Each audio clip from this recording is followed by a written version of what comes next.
परमात्मा नहीं मिलते, आपको केवल आपका संस्कार ही मिल रहा होता है। संस्कार बनता है पूर्व जन्म के शुभ और अशुभों से। जिनके अशुभ अधिक हैं उनको दुख घने हैं, जिनके शुभ ज्यादा हैं इस किस्मत में तो उनको सुख मिल रहा है। और जिनके संस्कार में, जिनके प्रारब्ध के अंदर, किस्मत के अंदर सुख है, वो चाहे कोई साधना कर रहे हैं या ना कर रहे हैं और कितने पाप कर रहे हैं, तो वो सुखी ही नजर आते हैं हमारे को, क्योंकि उनके पूर्व जन्म की वो बैटरी चार्ज है जो उसने पहले जन्म जन्मांतर में कर रखी है, अर्थात शुभ कर्म संचित कर रखे हैं, संग्रह कर रखे, और वो उसके काम कर रहे हैं। अब चाहे वो भक्ति करे या ना करे, उसको वो तो मिलेगा ही मिलेगा। और जिस दिन वो पुण्य समाप्त हो जाएंगे, उसकी वह बैटरी डिस्चार्ज हो जाएगी, क्योंकि आगे चार्जर ठीक नहीं। भविष्य की जो भक्ति है वो शास्त्र अनुकूल नहीं है, जिस कारण से फिर वो उस व्यक्ति पर आपदाएं आवेंगी, आपत्ति पर आपत्ति पड़ेंगी, फिर बहुत देर हो चुकी होगी। और जिनके भाग्य में दुख हैं, अधिक हैं, तो वो कितनी कोई सी साधना कर रहा है तो उसको दुख ही प्राप्त हो रहे हैं, और उन दुखों के निवारण के लिए वो परमात्मा की खोज में निकलता है। वो जहां भी जाता, ये काल के एजेंट बैठे हैं, वो बेचारा हार थक के और अपना जो हानि है उसको प्राप्त ही कर लेता है और रो रो के अपना समय व्यतीत करता है। तो पुण्यात्माओं, पूरे विश्व में एक ही भगवान है, सबका मालिक वही है, पापों का नाशक वही है, सुखदायी परमात्मा वही है, मोक्षदायक वही है। उसकी भक्ति हमारे तक पहुंची नहीं, और जब वो भक्ति उसकी मिलेगी तो दुख नहीं रहेंगे, वो सुख का सागर है। तो वो भक्ति इस दास के पास है, परमात्मा ने मेहर करी है इस दास के ऊपर।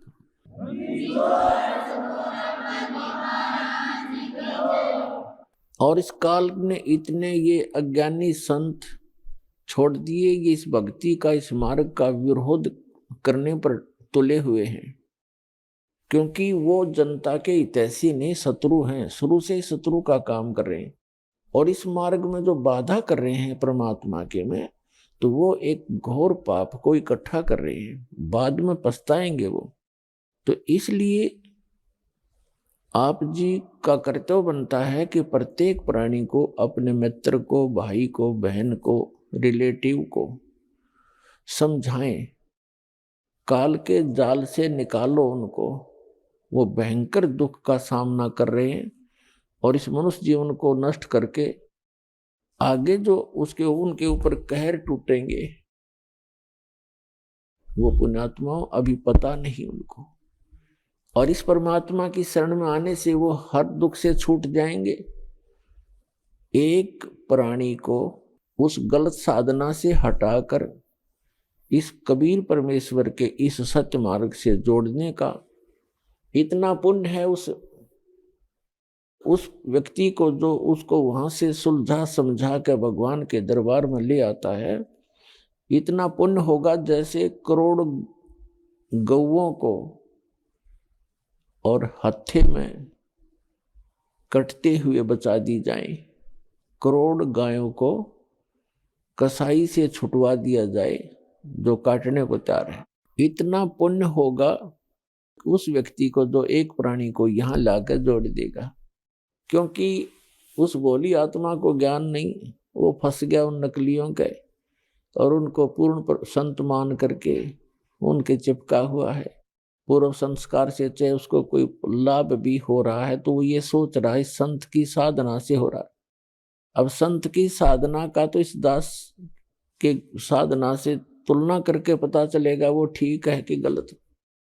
तो सत साधना ना करके गलत साधना करने से उस प्राणी के ऊपर भविष्य में कितने दुख होंगे। कभी पशु बनेगा, कभी पक्षी बनेगा, आप जी को दास ने बहुत बार दिखाया है महावीर जैन जी की जीवनी। उसमें वो 60 करोड़ बार तो गधा बना, 30 करोड़ बार कुत्ता।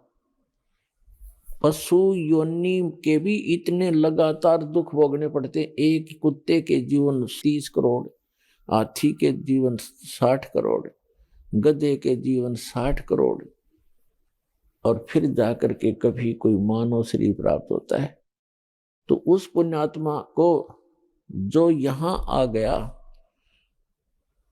उसके ये सारे दुख मिट जाएंगे। उसका फिर पुनर्जन्म या तो होगा मनुष्य का ही, और अन्यथा वो सीधा सतलोक चला जाएगा। दो ही बात है।